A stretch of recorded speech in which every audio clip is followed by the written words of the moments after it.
आलम, आप देख रहे हैं यूएस न्यूज। जैसा कि आप देख रहे हैं कि इस वक्त तबलीगी जमात को लेकर काफी हद तक आरोप प्रत्यारोप का दौर चल रहा है। इस पर लगातार सियासत भी देखने को मिल रही है। इस वक्त हम जमीयतुल हिंद के वाइस प्रेसिडेंट जनाब अब्दुल अलीम फारूकी साहब के साथ हैं। आइए उनसे जानते हैं कि वो क्या विचार रखते हैं इस बारे में। जनाब अलीम साहब, आप कुछ अपने इसके बारे में बताएं, जो दौर ये चल रहा है इसको लेकर के कुछ। देखिए, जमीयत उलमा हो या और कोई जमात हो, ये सब पुरानी जमात है। इसी तरह एक बिल्कुल खालिस मजहबी जमात जमात तबलीग है, जिसको हम लोग आम ज़ुबानों में तबलीगी जमात कहते हैं। इसके प्रोग्राम पूरी दुनिया में होते हैं और पूरी दुनिया में इसका नेटवर्क है, और कभी इस तरह की कोई बात सुनने में नहीं आई कि इन्होंने वक्ती हुकूमत के ख़िलाफ़ कोई बात कही हो। वो तो ख़बर की बातें करते हैं, नमाज की बातें करते हैं और अल्लाह से करीब करने की बातें करते हैं, और पूरी दुनिया के मुसलमान इस जमात को फॉलो करते हैं। लेकिन आप जानते हैं कि इस दुनिया में अगर सच्चाई है तो झूठ भी, इस दुनिया में अगर खैर है तो शर भी है। लिहाजा जो फितरतन शरारती किस्म के लोग हैं वो इस जमात को कंडम करते हैं।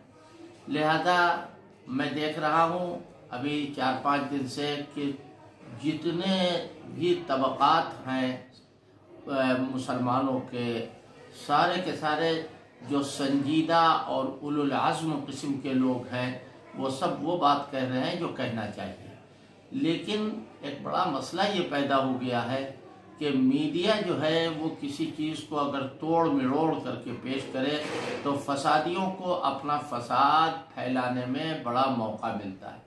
आज ये कहा जा रहा है कि इतना बड़ा मजमा 1200 आदमियों की वजह से पूरी दिल्ली के अंदर फूट पड़ा कोरोना।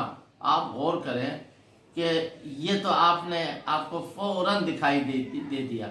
अगर आपकी आंखों में रोशनी कुछ कम हो तो आप टटोल करके भी बता देंगे कि यह है मरकज़ निज़ामुद्दीन, यह है दिल्ली और यहाँ है 1200 आदमी। लेकिन आपको वो लाखों आदमी नहीं नज़र आए जो आनंद विहार में खड़े हुए हैं या जो बस स्टैंड पर खड़े हुए हैं और काहे के लिए मजमा लगाए हुए अपने घर जाने के लिए। आप सोचिए, हाथ के खून को माना के ही ना कहते हैं, और जो दामन पे ये धब्बे हैं इन्हें क्या कहते हैं? क्या इससे मीडिया बरी हो सकता है या दिल्ली हुकूमत बरी हो सकती है? हरगिज नहीं।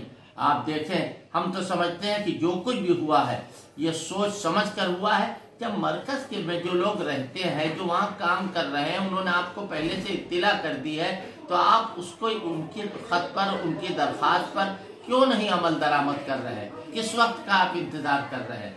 नतीजा वही हुआ कि जो होना चाहिए। और अभी तक कोई सही इत्तिला नहीं आ रही है कि साहब कितने लोग हैं जिनके जो नेगेटिव हैं, कितने लोग ऐसे हैं जो पॉजिटिव हैं। यहाँ लखनऊ में 27 आदमियों को पकड़ लिया गया और उनमें से अभी यह पता चला कि 26 आदमी तो निगेटिव आए हैं। अभी एक की रिपोर्ट नहीं आई, हमें उम्मीद है कि वो भी निगेटिव आएगा। इसी तरीके से आज अखबार में आया कि किसी आदमी का पासपोर्ट लिया और फाड़ के फेंक दिया। ये कोई तरीका है? आप इस वक्त क्या कर रहे हैं? ये जश्न मनाने का वक्त नहीं है, या किसी को इल्ज़ाम देने का वक्त नहीं है, ये जाने बचाने का वक्त है। जिसे अल्लाह ने जान दी है, चाहे वो हिंदू हो, चाहे वो मुसलमान हो, चाहे वो सिख हो, चाहे ईसाई हो, हम उसकी खिदमत करें, ये हमारा सबसे बड़ा काम है। जैसा कि इस पे मतलब सियासत भी चल रही है। आपके शिया वक्फ बोर्ड के चेयरमैन जो वसीम रिजवी का एक बयान आ रहा है कि मोहम्मद साद को के ऊपर हत्या का मुकदमा दर्ज होना चाहिए। जो लोग आए थे वो हत्या बांटने के लिए लोग निकले थे, करुणा देने के लिए निकले थे। देखिए, हमारा ये मिजाज नहीं है कि हम इस किस्म ऐसे मौक़ों पर लायानी किस्म के और फजूल आदमियों का नाम ले करके उनकी कोई बात कहे। हमने एक बात कही कि दुनिया के अंदर खैर भी है और शर भी है। खैर भी आपको आंखों से नजर आएगा और शर भी आपको आंखों से नजर आएगा। और अगर आपको देखना है तो आप देख सकते हैं। ये इस किस्म के बयानात जो है, ये सब गर्जू किस्म के लोग जो है और गलियर किस्म के लोग जो है वो बका करते हैं। इसका कोई नतीजा बराबर नहीं होता। कितने लोग हैं उनके साथ, कितने लोग नहीं है, ये वो जाने। हमारा ये टॉपिक नहीं है, हमारा ये मौजू नहीं है। हम इस वक्त इस सिलसिले में आपको याद कराना चाहते हैं कि इस वक्त संजीदगी के साथ ये गौर किया जाए कि ये बीमारी, ये मुसीबत, ये बला कैसे टलेगी और इससे कैसे इंसान बचेंगे। पूरी दुनिया के इंसानों का मसला है, सिर्फ हिंदुस्तान, सिर्फ अमेरिका, सिर्फ पाकिस्तान या और दीगर ममालिक का मसला नहीं है। एक दूसरे का ताउन करना चाहिए। इल्ज़ाम तराशी का वक्त नहीं है और फपोले फोड़ने का वक्त नहीं है।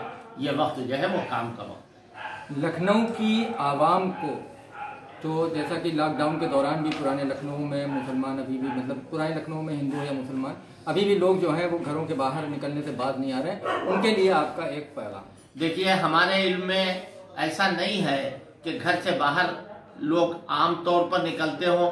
जिसको किसी को डॉक्टर के यहाँ जाना है या कोई ज़रूरत है, इस तरह वो पुराने लखनऊ में यकीनन निकल रहे हैं। लेकिन हम चाहते हैं कि इसमें भी कमी आना चाहिए और जो लोग बाहर निकलने का इरादा कर रहे हैं वो घर पर रहें। इससे उनकी भी सेफ्टी है और घर में जितने लोग रहते हैं सबकी सेफ्टी है। और अभी एक जनाजा हुआ है हमारे महल्ले में और हमने उनसे ये बात कही कि भाई देखो, कंधों पर मत ले जाओ, बल्कि तुम गाड़ी का इंतज़ाम करो और गाड़ी के ऊपर कब्रिस्तान ले जाओ। चुनाचे उन्होंने कहना माना।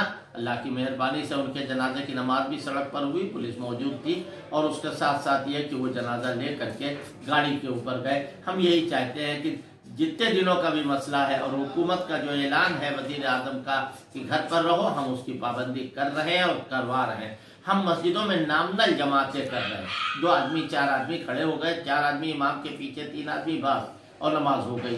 अजानें दी जाती हैं। कोई, हम लोग खुद अपने घर पर बिल्कुल पड़ोस में मस्जिद है, लेकिन हम नहीं जाते हैं इसलिए कि ये बात खराब होगी, मजमा कहीं पर इकट्ठा ना हो। लेकिन ये एतराज ख़त्म किया जाए कि मुसलमान ये कर रहे हैं, मुसलमान ये कर रहे हैं। न सिखों को कुछ कहो, न मुसलमानों को कुछ कहो, न हिंदुओं को कुछ कहो। सबकी इज्जत आबरू बचाओ तो हिंदुस्तानी कहलाओगे, वरना तुम हिंदुस्तानी नहीं होगे, गद्दारों में तुम्हारा नाम लिखा जाए।